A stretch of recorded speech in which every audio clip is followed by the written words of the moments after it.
Hi, my name's Christina, and every year for Millions Missing, I like to share some of my artwork. And for those of you who don't know what Millions Missing is, it's the annual protest for myalgic encephalomyelitis health equality.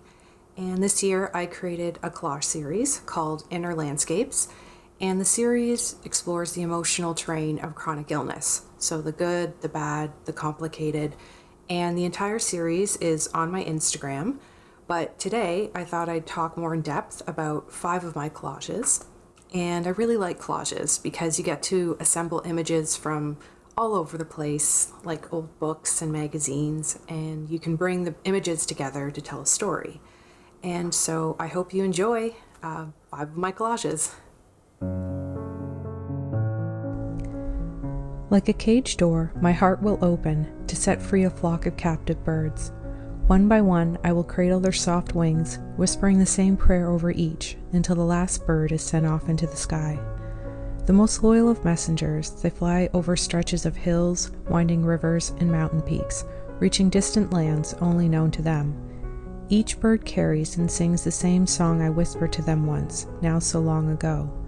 It is both a tender and solemn melody, one that tugs on the sleeves of hearts who will listen.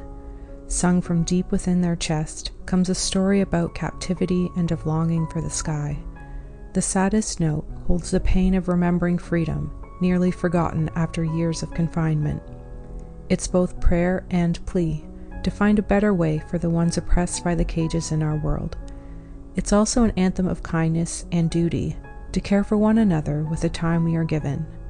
The birds of my heart will sing this truth for as long as the winds carry their steady wings and their song blossoms open the hearts of all who listen. When my health crossed over the threshold into ME/CFS, I entered uncharted terrain.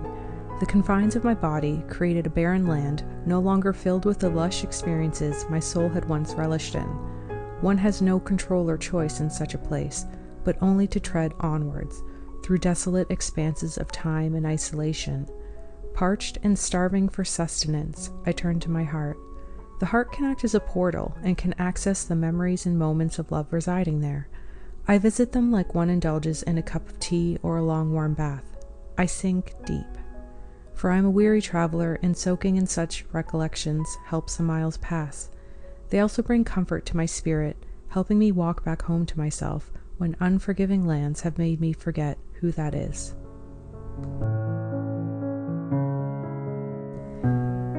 Existing within our own confined little worlds, we are lonely and staring out into the expanse at other little worlds just like ours.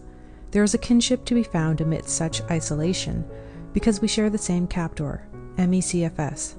Standing tall in solidarity, with our lanterns burning bright, we illuminate the constellations that wind and connect one another over stretches of darkness. So when we are forced to stare into the burning sun of our own suffering, with nothing to eclipse it, we remember each other. We remember the other worlds just like ours, with people staring into the same burning sun. We remember our united front, standing in the dead of night, with all the tiny lanterns glowing and unwavering for change. We are all part of the same solar system, and may never touch or see one another in our lifetimes.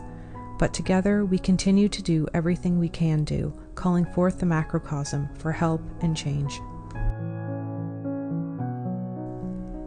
Anytime the earth is paved over, the life force of nature becomes squelched. Soon traces of what once was has all but vanished. But nature, like the human spirit, must forge a new way.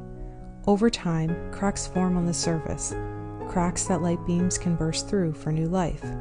Roots can reform, grounding and pushing against all odds, to claim space in the world once more. This growth is not an overcoming of an obstacle, but a studying in how to thrive relative to it. For the human spirit, it's a return and resurrection of oneself, a transformed self, one that develops a strength to endure such terrain. It blossoms with perseverance and resiliency by seizing the light from cracks in the walls of great hardship.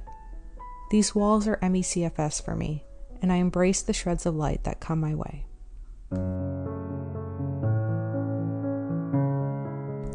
Compassion is an act of reaching out to ourselves. Maintaining self-compassion is difficult when there is so much judgment, stigma, and disbelief surrounding ME/CFS from the outside world.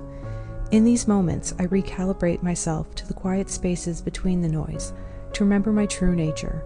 It is here that I hold room in my heart for the great hardship I'm going through. This loving embrace brims with a softness the world does not have. I also immerse my spirit in nature, my truest ally. I feel its secret kinship to my heart through the birds, flowers, and trees, their whispers repeating the same truth to my loneliness. I will forever be held by the earth and cherished by the sun. I hope you enjoyed watching that, and to learn more about myalgic encephalomyelitis, you can visit the ME Action Network or the Open Medicine Foundation. And if you want to see the rest of the series, you can visit my Instagram, which is Words as Medicine. Bye.